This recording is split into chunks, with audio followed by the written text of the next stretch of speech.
Balancing the cortices. So basically it helps people get out of the foggy brain. It helps people, say, if you were in intensive learning something and you just are at that point where you can't absorb anymore and it just feels like you hit a wall. This helps rebalance that. This helps shock, if you had some sort of shocking news or something, even an accident happened. It's a way to snap your brain out of shock.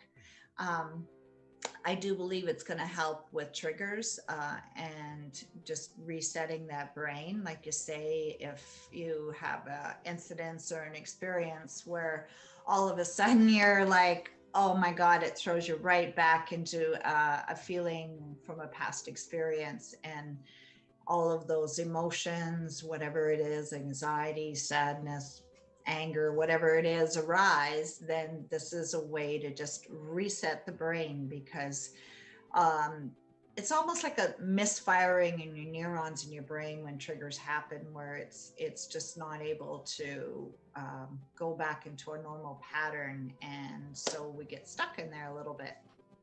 And it happens all the time, and it can happen pretty easily. Just when you've gone through trauma, the simplest thing can trigger you and set you off. And I know with a lot of my clients, it's really hard for them to get back. We have to use trauma-informed practices, because just showing up and being a certain way, even looking at somebody a certain way, can trigger them and set them back quite a bit. And they have a hard time getting back from that. Yeah. Thank you for putting that in. Yes, definitely.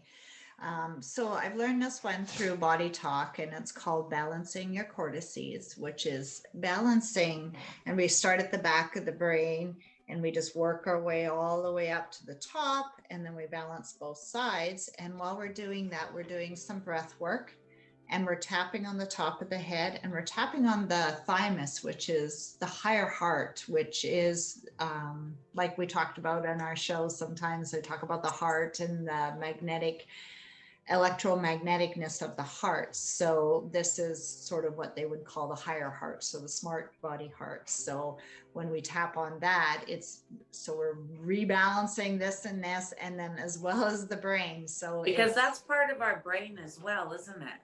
Yeah, it is. It's like our secondary brain, which is actually more so even our first brain, because it gets the message, like I talked about in one of our shows, like 3 seconds before something happens, our heart is already knows is going to happen and sending the messages out to the body. So it is a huge impact on, especially like we just talked about, reactions and that. So your heart's already going to be going as that trigger already happened, or that shock, or whatever it is. So so we're including that as well as the brain in this for the reset.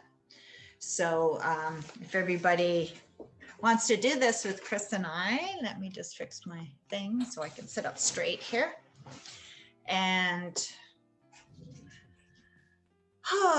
let's just do shutting our eyes and just giving ourselves just one nice deep breath in, and just letting out just everything, just so that we can do this practice with a clear space. And we're going to start out with, and whatever's comfortable for you, I'm using my non-dominant hand on the back of my head, because we're going to start out at the base of the skull, where the skull connects to the neck. And that's really where that central nervous system starts. And we just have our hand there, and we're going to start tapping on the top of our head. And we're going to just do some nice deep breaths as we're tapping on the top of our head. And we're going to do a couple breaths in here.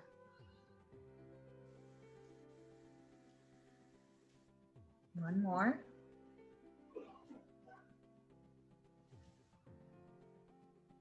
Then we're going to switch it to the heart, the higher heart, the thymus. We're just going to do a couple breaths there.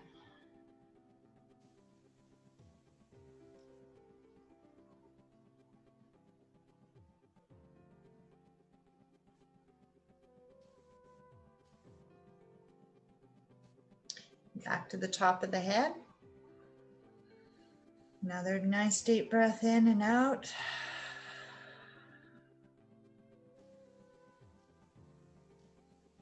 One last one on the higher heart.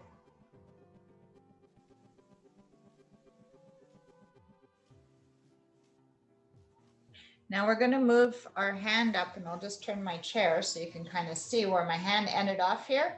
We're going to move it exactly one hand above that. Placing the hand there, nice on the more of the upper part of our back of our skull. And we're going to tap on the top of our head again, giving ourselves some nice deep breaths here.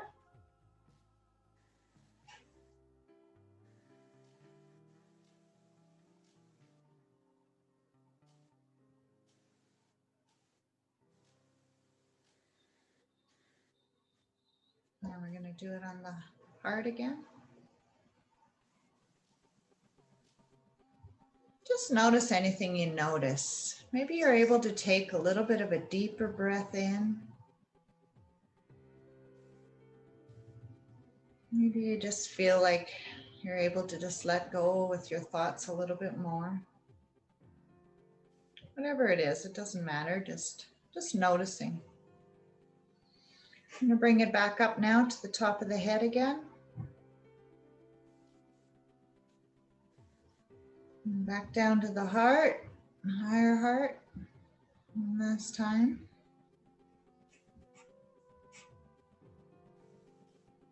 Now this time we're going up. See how I have my hand there? So where it left off there, we're going to put our hand right above that. And now we're just going to tap again on the top of our head. Again, some nice breaths.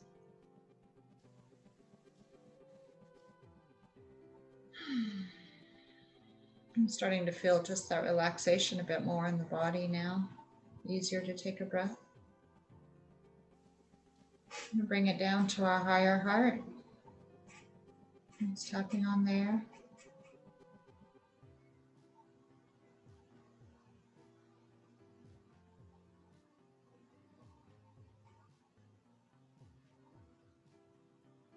Back up to the top of our head.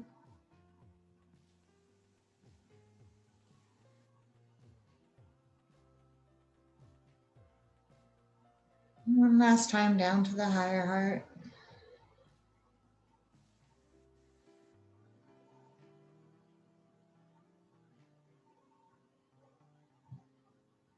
Now this time, left off there, so we're going to just bring that hand and the thumb where it left off and the rest of it right on top.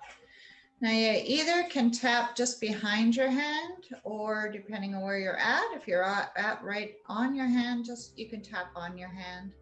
Just again, giving yourself those nice breaths.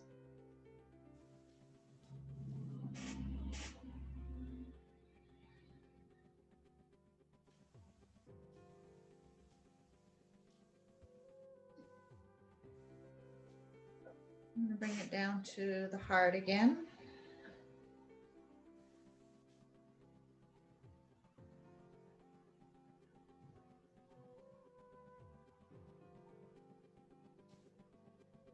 I know you can do this for somebody else as well. If they're in shock, then you can just do these hand positions and tap on their head and their heart and just asking them to breathe as you're doing it. Especially if you have somebody that's in shock or in any way not being able to do it for themselves. Maybe something that's compromised about them. One last time on the higher heart again here, just tapping it out.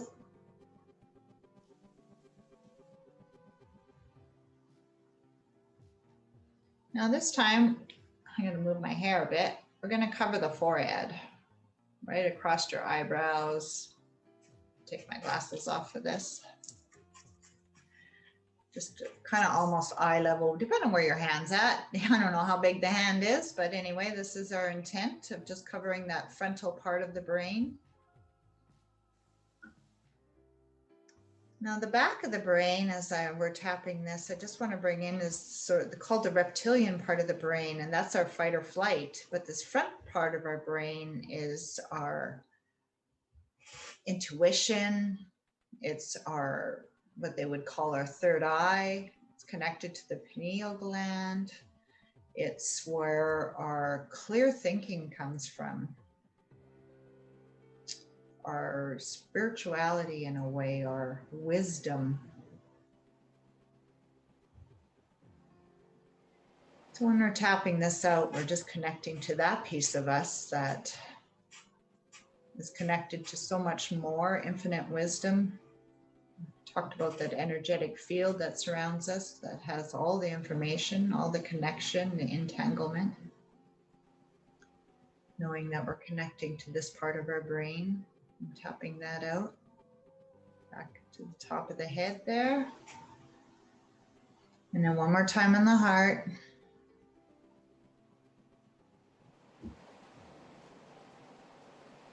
You could switch arms if your arm's tired.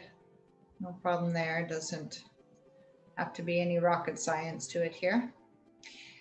Now we're done that one. Now the next part is bringing in the sides of our head. And we can do one side at a time. When you feel comfortable as you move forward doing this, you can just hold the intent that both your hands are on the side of your head and you're tapping. But for purposes for beginners, I think it's better if we just hold one side and we tap, connecting to the left side of the brain here, which is the feminine part, that intuition,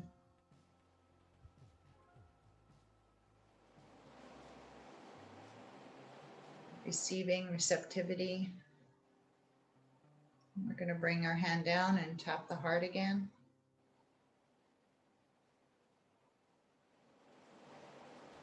Nice breaths in there. Don't forget to breathe. Bringing it back up to the top again, the head, tapping that out. And one last time on the higher heart here with the left side. Just giving that one nice little breath in there. We're going to switch it out to the right, holding the right side of your head. Nice. And you know, you want to bring it back so you're covering the edge of the back and above your ear so that you got that whole piece. And we're going to just tap this side out now. This is our analytical side, our masculine side that gets her done. Just tapping that out to balance it. The feminine side, the receptivity. So we have the action side and the receptive side. Tapping it on the heart now.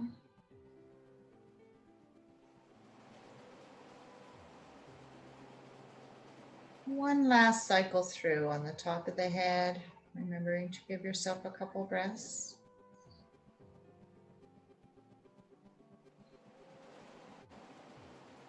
One last time on the higher heart here.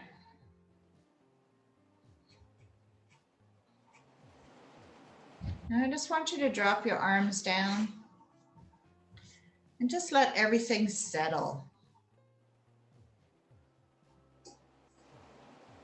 Feeling that reset.